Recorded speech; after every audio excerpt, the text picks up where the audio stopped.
Welcome back to ज्ञान अड्डा a complete knowledge hub. आज हम डिस्कशन करेंगे कि इनपुट टैक्स क्रेडिट क्या होता है।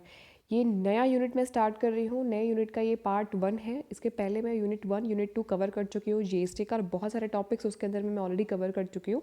आप उसको ऊपर जो आई बटन ब्लिंक कर रहा है वहाँ से जाकर के आप वो सारी वीडियोस को एक्सेस कर सकते हो। जीएसटी का पूरा प्लेलिस्ट ही है।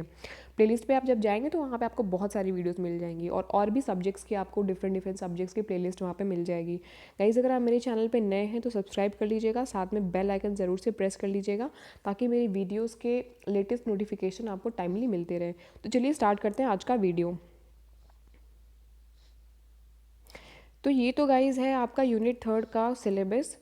ये सिलेबस हम लोग टॉपिक वाइज इसको यहाँ पे कवर करेंगे और पहला ही इसमें जो टॉपिक है वो आईटीसी का है। आईटीसी काफ़ी इंपॉर्टेंट टॉपिक है और जीएसटी रिजीम में ये एक इनोवेशन है टॉपिक। तो चलिए स्टार्ट करते हैं। इनपुट टैक्स क्रेडिट क्या है। ये सबसे पहले तो ये समझिए कि input tax credit CGST act के सेक्शन 2 सबसेक्शन 56 के अंदर में डिफाइन किया गया हुआ है। आईटीसी का जो कंसेप्ट है ये। अब देखो, मैं हमेशा आपको ये चीज़ बोलती हूँ कि किसी भी टर्म को समझना है तो टर्म को आप डिवाइड कर दो, ठीक है। उससे क्या होगा कि आप उसको ईजिली समझ पाएंगे। आईटीसी को समझने से पहले आपको थोड़ा सा मैं सप्लाई चेन का कंसेप्ट यहाँ पे क्लियर कर देना चाहती हूँ कि किस तरीके से आईटीसी वर्क करता है। तो जब आप कोई सामान खरीदते हो, कहीं से भी किसी भी शॉप से जाकर के खरीदते हो, तो एक बात मुझे बताओ कि वो जो सामान आप खरीदते हो, क्या वो सामान वो शॉपकीपर या वो जो रिटेलर जिससे आप खरीदते हो, क्या वो सामान वही मैन्युफैक्चर कर रहा है? नहीं, वो भी किसी और से ले रहा होगा। तो उसने जिससे लिया होगा उसने उसको टैक्स पे किया होगा। चलिए इसको थोड़ा सा एग्जाम्पल के थ्रू, ग्राफ के थ्रू समझते हैं कि सपोज करो कि कोई ये कंपनी है ए नाम की कंपनी ने किसी सामान की मैन्युफैक्चरिंग की है। अब इसने मैन्युफैक्चरिंग करके सामान को किसी डिस्ट्रीब्यूटर को सेल कर दिया है या होलसेलर को सेल कर दिया हुआ है। होलसेलर को इसने सेल कर दिया है। होलसेलर ने इसी सामान को डिस्ट्रीब्यूटर को सेल कर दिया हुआ है। डिस्ट्रीब्यूटर ने इसको सेल किया रिटेलर को। अब देखो यहाँ पे 1 2 3 4 4 लोगों के बीच से ये सामान होके गुजरा। देखो गाइस, जीएसटी का एक कंसेप्ट होता है कि जीएसटी का नहीं, आप समझो कि पहले इनडायरेक्ट टैक्स था तो उसका भी ये कंसेप्ट था कि जब सप्लाई होगी किसी सामान की तब टैक्स बनेगा। मतलब अगर आपने किसी को सामान दिया है तो आप उससे टैक्स लेंगे। तो अगर ये ए नाम का मैन्युफैक्चरिंग कंपनी है, इसने सपोज करिए कि ये पेन बनाती है। तो ये जो पेन की मैन्युफैक्चरिंग कर रही है, तो इसने मैन्युफैक्चरिंग की होगी। तो मैन्युफैक्चरिंग करते टाइम इसका समझिए कि उस पेन को बनाने में कॉस्ट आया होगा 20 रुपीज़ का कॉस्ट आया होगा। तो 20 रुपीज़ में इसने अपना, मतलब इसका कॉस्ट है ये, इसमें इसने अपना प्रॉफिट नहीं ऐड किया हुआ है। अगर इसमें ये अपना प्रॉफिट ऐड कर देगा, सपोज करो इसमें 10 रुपीज़ का इसने प्रॉफिट अपना ऐड कर दिया, तो इस पर्टिकुलर पेन का कीमत हो गया 30 रुपये। मतलब कॉस्ट प्लस प्रॉफिट ऐड कर दिया और इसे 30 रुपीज़ में बेचा, तो 30 रुपीज़ का सेलिंग प्राइस हो गया और इस सेलिंग प्राइस में इसका प्रॉफिट ऐड है। समझ में आई बात? तो इस मैन्युफैक्चरर ने क्या किया कि 30 रुपीज़ में जो है अपना इसने क्या किया, होलसेलर को ये सेल कर दिया। होलसेलर ने इसमें अपना कुछ प्रॉफिट रखा होगा टैक्स सहित, इंक्लूजिंग ऑफ टैक्स। तो इस होलसेलर ने इस 30 रुपीज़ में अपना 10 रुपीज़ करके 40 रुपीज़ में डिस्ट्रीब्यूटर को बेच दिया। डिस्ट्रीब्यूटर ने 10 रुपीज़ करके रिटेलर को 50 रुपीज़ में बेच दिया। रिटेलर ने इसमें 5 रुपीज़ करके या 6 रुपीज़ करके इसने फाइनल जो कस्टमर है उसको बेच दिया ये पेन 60 रुपीज़ में समथिंग करके। तो अब देखो, जीएसटी के बैलेंस में समझना कि जब मैन्युफैक्चरर ने होलसेलर को दिया होगा, सप्लाई किया होगा, तो इसने एक बार टैक्स यहाँ लिया होगा। होलसेलर ने जब इसको डिस्ट्रीब्यूटर को दिया होगा तो इसने टैक्स यहाँ लिया होगा। डिस्ट्रीब्यूटर ने जब रिटेलर को दिया होगा तो इसने टैक्स यहाँ लिया होगा। रिटेलर ने जब कस्टमर को दिया होगा तो इसने टैक्स यहाँ दिया होगा। फाइनल जो भार है वो कस्टमर के ऊपर आया, कस्टमर ने वो टैक्स पे किया। देखिए, पहले क्या होता था कि पहले अगर 30 रुपये का सामान 40 रुपये में बिक रहा है तो कस्टमर पूरे 40 रुपये पे जो टैक्स बनता था वो देता था। लेकिन जीएसटी में क्या हुआ कि जो वैल्यू एडिशन हो रहा है, मतलब कि सामान अगर 30 रुपये में बना, मतलब 30 रुपये में तो उसने प्रॉफिट ऐड किया ना। सामान अगर 20 रुपये में बना है और उसमें 10 रुपये का इसने प्रॉफिट ऐड किया हुआ है, मतलब वैल्यू जो 10 रुपये की और ऐड हुई है, तो जीएसटी के अंदर इस 10 रुपीज़ पे आपको टैक्स देना है, ना कि आपको 30 रुपीज़ पे देना है, ना कि आपको ये 20 रुपीज़ पे देना है, बिल्कुल भी नहीं। जो वैल्यू एडिशन हो रहा है हर एक लेवल पे, मतलब मैन्युफैक्चरर से जब होलसेलर पे आया और इस जगह पे जो वैल्यू एडिशन हो रहा है जितने अमाउंट का, उस एडिशनल अमाउंट पे टैक्स बनता है और उसी एडिशनल अमाउंट पे होलसेलर टैक्स देगा। फिर होलसेलर ने जो भी इसमें, मतलब कॉस्ट पे सिर्फ एक ही बार टैक्स लगेगा। आप बात समझो कि जो कॉस्ट है, कॉस्ट ₹20 है, ₹20 पे टैक्स बार बार नहीं लगेगा। इसी कैस्केडिंग इफेक्ट को ख़त्म करने के लिए जीएसटी लाया गया था। कैस्केडिंग इफेक्ट माने कि एक सामान पर बार बार जो टैक्स दिया जा रहा था उसको बोलते हैं कैस्केडिंग इफेक्ट। और उसी कैस्केडिंग इफेक्ट को कम करने के लिए या ख़त्म करने के लिए जीएसटी को लाया गया कि जब किसी पर्टिकुलर प्रोडक्ट पे एक बार टैक्स दिया जा चुका है तो दोबारा उस पर टैक्स नहीं दिया जाएगा। दोबारा जो वैल्यू एडिशन हो रहा है उस पर्टिकुलर प्रोडक्ट में, चाहे प्रॉफिट के रूप में या चाहे कोई और एक्सपेंसेस हो रहा है उसको एक जगह से दूसरी जगह लाने में, तो उस वैल्यू एडिशन पे टैक्स पे किया जाएगा उसके द्वारा जो कि उसको खरीद रहा है। बात समझ में आ रहा है?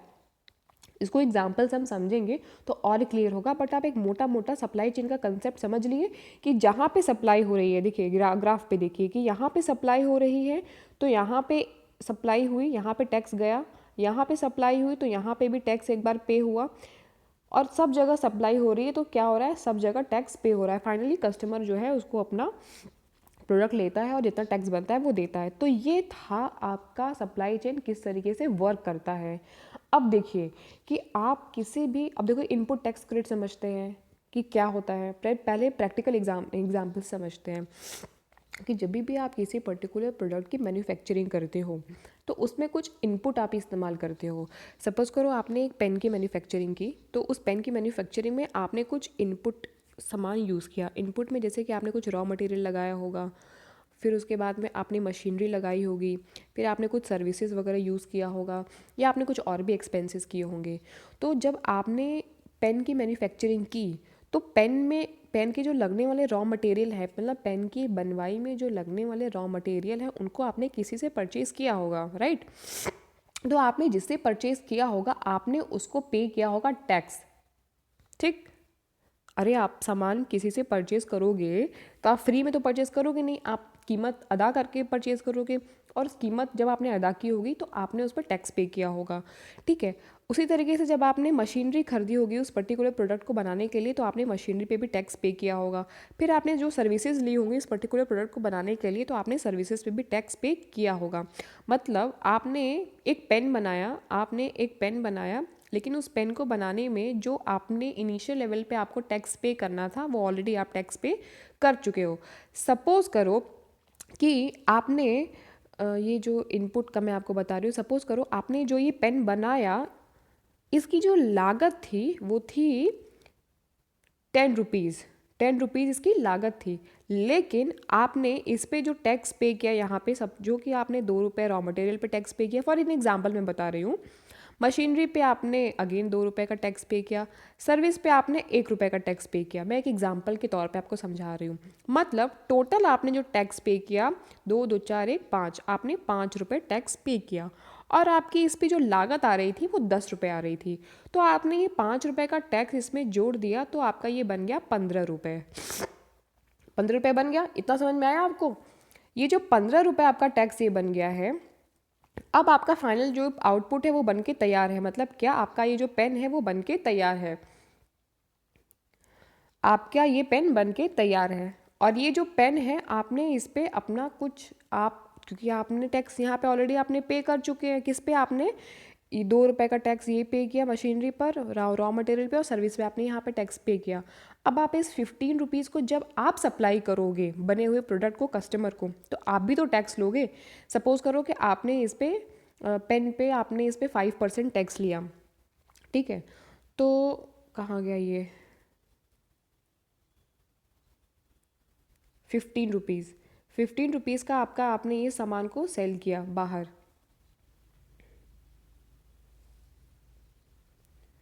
और इस पे आपने कुछ टैक्स लिया, जो इतना भी आपका टैक्स बना, अगर 5% के हिसाब से अगर हम समझे तो समथिंग 6 या 7 रुपए के आसपास इस पे आपका जो है, अगर मान लीजिए कि टैक्स आपका बना ₹6 मान लेते हैं एक मोटा मोटी, कि ₹6 आपको इस पे टैक्स बना। तो अब आप जो कस्टमर है उससे आप ₹21 क्या लोगे, ₹21 लोगे, 6 रुपीज़ मान लो या 7 रुपीज़ मान लो, तो आप ये 21 रुपीज़ क्या करोगे, आप उस कस्टमर से लोगे टैक्स को इंक्लूड करते हुए। ये आपका जो हो जाएगा, ये आपका हो गया कॉस्टिंग हो जाएगी, क्योंकि आपने 15 रुपये में टैक्स लेकर के आपने किया, मतलब कॉस्टिंग प्लस आपका टैक्स इंक्लूड कर लोगे तो ये आपका मेन दाम हो जाएगा, प्लस इसमें आपने ये टैक्स लगा दिया है, और ये हो जाएगा आपका सेलिंग प्राइस। 21 रुपीज़ आपकी हो जाएगी सेलिंग प्राइस। अब ये सेलिंग प्राइस में क्या है कि सेलिंग प्राइस में आपका जो टैक्स है वो इंक्लूडेड है। अब देखो इनपुट टैक्स क्रेडिट किस तरीके से काम करता है। चूँकि आपने 5 रुपये ऑलरेडी दे दिया है इस पर्टिकुलर प्रोडक्ट की मैन्युफैक्चरिंग में, बड़े ध्यान से समझना, 5 रुपये आप ऑलरेडी पे कर चुके हो, और 6 रुपये आप ले रहे हो किससे, 6 रुपये आप ले रहे हो कस्टमर से। तो चूंकि 5 रुपये आप ऑलरेडी इस पे कर चुके हो गवर्नमेंट को, तो ये 5 रुपये को आप एज अ क्रेडिट इस्तेमाल कर सकते हो, और इस 6 रुपये में से इसको डिडक्ट करके आप रख सकते हो। मतलब कि ये जो 6 रुपीज़ है, 6 में से 5 लेस हो जाएगा, और 1 रुपीज़ ही आपको गवर्नमेंट को देना पड़ेगा यहाँ पर। समझ में आई मेरी बात कि मैंने आपको क्या बोला, क्या समझाया आपको यहाँ पे।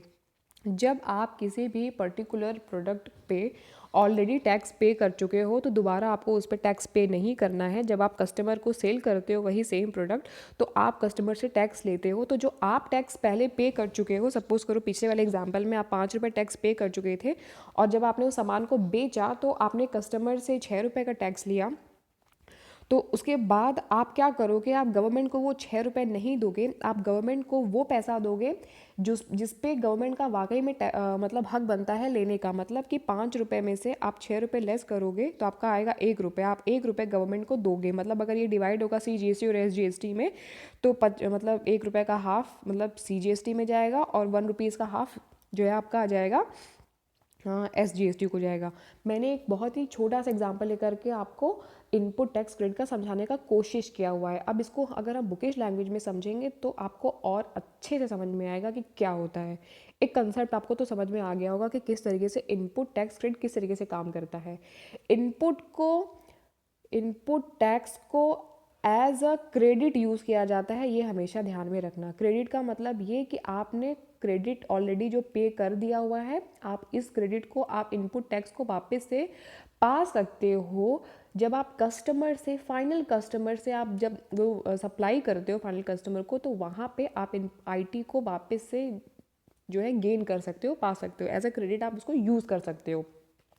अब देखो कि यहाँ पे किस तरीके से काम कर रहा है। यहाँ पे क्या है कि burden of proof on taxable person availing input tax credit, सारा जो बर्डन होता है वो टैक्सेबल पर्सन पे जाता है, और टैक्सेबल जो पर्सन होता है वो इनपुट टैक्स क्रेडिट को वो यूज़ कर सकता है। तो आप टैक्सेबल पर्सन हो, आपने टैक्स पे किया, तो आप ITC को यूज़ कर सकते हो।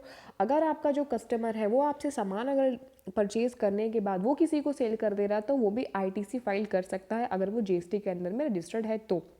ठीक है, तो ये सारा कौन पर्सन जो है क्लेम कर सकता है और किस तरीके से वर्क करता है, ये सेक्शन 155 CGST एक्ट के अंदर में लिखा हुआ है। लेकिन ITC का जो कंसेप्ट है वो सेक्शन 256 ऑफ CGST एक्ट के अंदर में यहाँ पे आपको मिल जाएगा। अब देखो कि यहाँ पे एक एग्जांपल और मैंने लिया हुआ है। पहले एक बोल्ड लाइन जो मैंने ऊपर रेड में लिखी हुई है इसको पढ़ लेते हैं।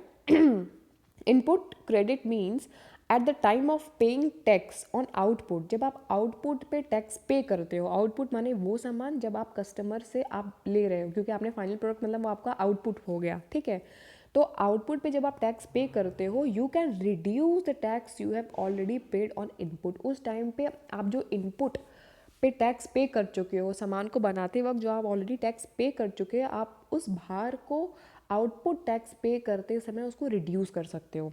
देखो सपोज करो कि आप एक मैन्युफैक्चरर हो, आपका जो टैक्स पेएबल आउटपुट मतलब कि जो आपको टैक्स पे करना है फाइनल प्रोडक्ट पे, है ना, वो 450 रुपीज़ है, और आपने ऑलरेडी उस प्रोडक्ट को बनाते वक्त जो भी उसका इनपुट बन रहा था, आपने उस पर ऑलरेडी 300 रुपये टैक्स पे कर दिया हुआ है। लेकिन आपने 450 रुपीज़ ये जो टैक्स आया हुआ है आपका, ये आउटपुट पे आया हुआ है, मतलब कि जब आपने कस्टमर को सेल किया होगा तब। तो ऐसी सिचुएशन में चूंकि आप 300 रुपये ऑलरेडी पे कर चुके हो तो आपको 450 रुपये पे नहीं करना है। 300 रुपये आप ना इसमें से लेस कर दोगे और आपका आएगा 150 रुपये, तो आपका जो टैक्स जाएगा वो 150 रुपये जाएगा। मतलब गवर्नमेंट को आप ऑलरेडी 300 रुपये पे कर चुके हो, इसलिए आप वापस उसको 300 रुपीज़ पे नहीं करोगे, आप सिर्फ 150 रुपीज़ पे करोगे। आप अपना 300 रुपीज़ 450 रुपीज़ में से डिडक्ट कर लोगे, अपने पास में रख लोगे फर्दर बिजनेस के लिए या फर्दर एक्सपेंस के लिए। आप 150 रुपीज़ क्या करोगे, 150 रुपीज़ को आप एज अ टैक्स गवर्नमेंट को पे करोगे। जो जीएसटी लाया गया था वो इसीलिए लाया गया था, इसी सोच के साथ में लाया गया हुआ था कि जो कस्टमर जो मैन्युफैक्चरर है या जो होलसेलर है वो अपने प्रोडक्ट का जो टैक्स ऑलरेडी एक बार जो पे कर चुका है उस पर दोबारा टैक्स ना लगाए। इसी चीज़ को बचाने के लिए, आपके ऊपर टैक्स के भार को कम करने के लिए ये कंसेप्ट लाया गया था। इसीलिए आईटीसी को जीएसटी का बैकबोन भी बोला जाता है, क्योंकि ये एकदम रामबाण फैक्ट बोल सकते हो, या रामबाण जो लाने का जो जीएसटी के पीछे कंसेप्ट था वो यही कंसेप्ट था। अब देखिए इसको थोड़ा सा और समझते हैं। देखो यहाँ पे क्या हो रहा है कि यहाँ पे एक सामान की मैन्युफैक्चरिंग, एक प्रोडक्ट की मैन्युफैक्चरिंग हुई है, उसमें रॉ मटेरियल का इस्तेमाल हुआ है, उसमें कुछ रेंट वगैरह यूज़ हुए हैं, कुछ यूटिलिटीज़ वगैरह यूज़ हुई, यूटिलिटीज़ माने मशीनरी वगैरह, ये सब इस्तेमाल हुआ होगा। अब एक सामान की मैन्युफैक्चरिंग की बात हो रही है, तो यहाँ पे भी टैक्स पे किया होगा, यहाँ पे भी टैक्स पे किया होगा, यहाँ पे भी टैक्स पे किया गया होगा। तो ये सारे जो टैक्स पे किए गए हुए हैं सामान की मैन्युफैक्चरिंग के दौरान उसको बोलते हैं इनपुट टैक्स। अब सामान बन के तैयार हो गया, चाहे गुड्स या चाहे सर्विस, और इसको बेच दिया गया कस्टमर को, तो यहाँ पे बन गया, आप ऑलरेडी यहाँ पे टैक्स पे कर चुके हो, ध्यान में रखना। और जब आप इस सामान की जो सप्लाई करते हो, क्योंकि देखो जहाँ सप्लाई होगी वहाँ टैक्स की बात होगी, आपने इसको सप्लाई किया, किसी को भी सप्लाई किया, चाहे कस्टमर को, चाहे रिटेलर को, चाहे होलसेलर को, तो वहाँ पे आप वापस से टैक्स लोगे। तो जब आप आउटपुट पे, फाइनल प्रोडक्ट पे जब आप टैक्स लेते हो, ठीक है, तो इस जो आप ऑलरेडी पे कर चुके हो, सपोज करो 300 पे कर चुके हो और आपने आउटपुट पे टैक्स लिया 400, मतलब कि तो इसके बीच का जो डिफरेंस है, जो आप 300 रुपये कर चुके हो और इसके बीच का जो डिफरेंस है 100 रुपीज़, अब आप गवर्नमेंट को ये 100 रुपीज़ पे टैक्स दोगे। आप अपना जो आपने यहाँ पे ऑलरेडी पे कर लिया हुआ है आप उसको इसमें से लेस कर लोगे, क्योंकि आप ऑलरेडी पे कर चुके हो ना, एक ही सामान पे 2 बार टैक्स नहीं पे कर सकते हैं। इसी इफेक्ट को तो ख़त्म करने के लिए जीएसटी का कंसेप्ट लाया गया है।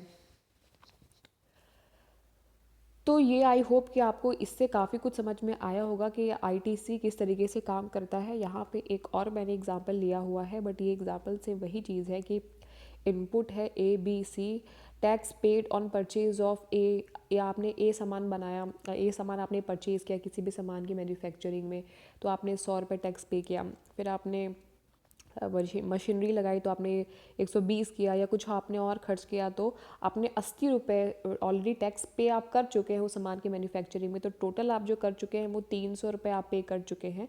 अब जब आप इस सामान को बेचते हैं, सपोज़ करो कि 300 रुपये, मतलब ये तो आपने टैक्स पे किया ना, लेकिन इस सामान की जो लागत थी वो 500 रुपये थी, 500 रुपये कॉस्टिंग थी, प्लस आपने 300 रुपये पे किया, 5 6 7 8 800 रुपये आपने, सपोज़ करो इस एग्जांपल पे मत जाओ, मैं थोड़ा सा अलग से बता रही हूँ। आपने 800 रुपये की आपकी लागत थी, लागत प्लस टैक्स। अब आप इसको जब आप सेल करोगे तो आप इस पे भी तो टैक्स आपको मिलेगा, 18% टैक्स मिलेगा, ये जितना भी टैक्स बनेगा। तो इस 18% टैक्स में से जो आप ऑलरेडी पे कर चुके हो, मतलब कौन सा ऑलरेडी जो आप ये पे कर चुके हो 300 रुपये,